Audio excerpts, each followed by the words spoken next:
When I first got to prison, not only was it extremely painful, but there was just a lot to learn. Like you got to learn how to navigate the commissary and how to do your laundry and how to get a job and where to take a shower, just everything, right?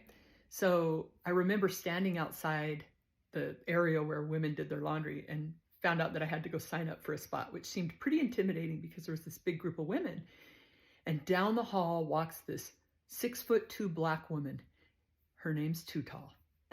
TooTall walks up to me and she's like, "Hey, baby girl, what's going on?" And I said, "Oh, I'm supposed to go get a laundry spot." "Well, come on, let's go get you one." She walks right up to these women. "Hey, this is Porsche. She's new here. You got to give her a good laundry spot." And they just paved the way.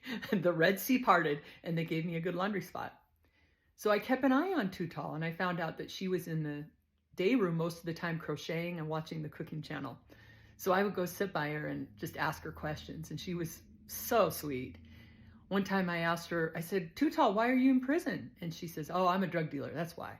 And I said, "Well, how did you get into dealing drugs?" And she said, "Well, I worked at Burger King and I didn't make no money. So I had to do something, so I started dealing drugs." And I said, "Well, do you use drugs?" No, I just deal drugs to make some money." And I said, "Well, how long are you going to be here?" "A 10-year prison sentence I got." And I said, "Oh man, I'm sorry." And she goes, "No, it's okay."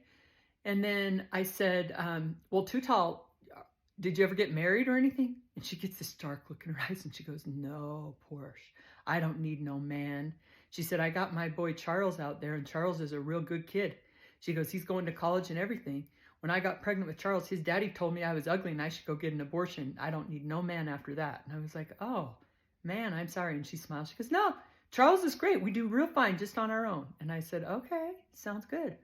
So one day, some officers come walking through and they're like new officers that we haven't seen before. And she looks over at me and she goes, "Hey, Porsche, see those new guys? It's going to be up to us to bust those new guys in." And then she starts to giggle. And the officer, the lieutenant, walks up and he goes, "TooTall, you going to keep an eye on my new guys for me?" And she goes, "You know I ain't no snitch, Lieutenant." And she starts to giggle. I just wish you could see prison the way I could see prison. It was nothing like most people would think it was.